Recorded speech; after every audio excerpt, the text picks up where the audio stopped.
안녕하세요. 우리 학교 파닉스왕 박우등입니다.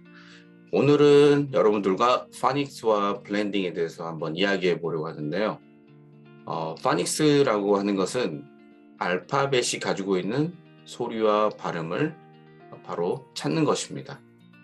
예를 들면 애플이라고 하는 단어가 있으면 APPLE, A에서는 에 발음이 나고 PP에서는 P 발음이 나고 L에서는 리을 발음이 나고 E에서는 소리가 나지 않고, 그런데 이걸 다 조합하면 에, 피읍, 리을로만 표시하게 됩니다.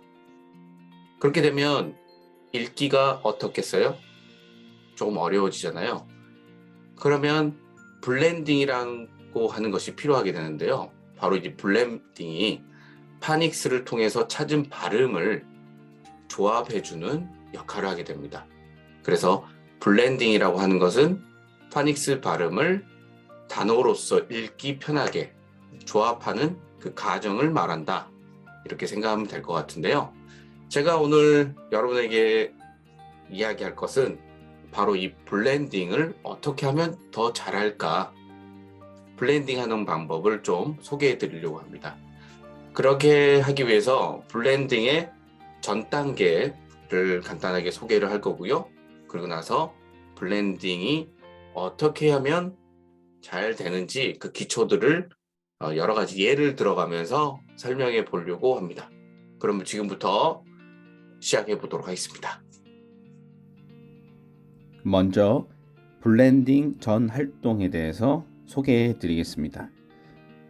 제일 먼저 해야 될 것은 학생들이 또는 아이들이 책받침이나 표를 보고 알파벳 순서를 찾을 수 있는가, 이것을 먼저 확인해 줘야 되는데요. 이렇게 물어보는 거예요. 알파벳 C가 어디에 있지? 또는 다중문자 TH는 어디에 있을까? 발음표가 알파벳 순서대로 되어 있으니까 원하는 알파벳을 찾을 때는 알파벳의 순서를 생각하자, 이렇게 얘기하면 되게 좋을 것 같아요. 두 번째로 확인해야 될 것이 바로 모음과 자음인데요. 1학년 때 국어 시간에 자음과 모음을 배웠을 텐데 기억을 못할 수도 있거든요. 그래서 자음이 어떤 것인지 모음이 어떤 것인지 한번 물어보는 게 좋을 것 같아요. 모음은 무엇인지 한번 찾아볼까? 영어에서 자음과 모음은 각각 몇 개일까?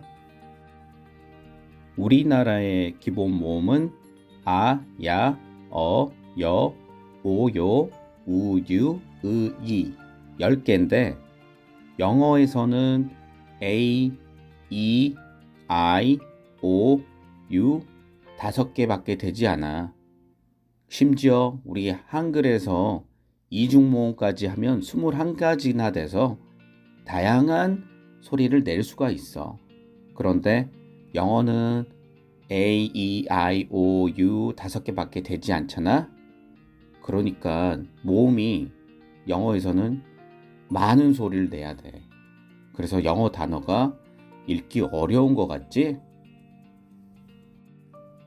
세 번째 활동은 알파벳 대표 소리 또는 자주 발음되는 소리를 학생들이 먼저 생각해 보게 하는 활동인데요. 블렌딩 전 활동 중에서 가장 중요한 활동이 되겠습니다. 예를 들어서 알파벳 I의 대표 소리를 한번 찾아볼까? 그리고 다중문자 예를 들어서 IR에서 가장 자주 발음되는 소리는 무엇일까? 한번 찾아볼까? 이런 것들이 블렌딩에서 아주 중요하다. 그 이유는 많은 소리 중에서 대표 소리나 자주 발음된 소리를 알아야지 더 쉽게 단어와 어휘가 가지고 있는 소리를 금방 찾아낼 수 있습니다. 그래서 영어 단어 읽기에 아주 중요한 역할을 하는 것이 바로 대표 소리, 자주 발음되는 소리이다 라는 것을 알게 해줄 필요가 있습니다. 이번 시간에 마지막으로 드릴 팁은 문자 지도할 때 주의할 점입니다. 블렌딩을 하려고 선생님이 칠판에다가 소문자 A를 적었는데 학생들이 반응이 이상해요. 내가 알고 있는 A가 이 모양이 아닌데?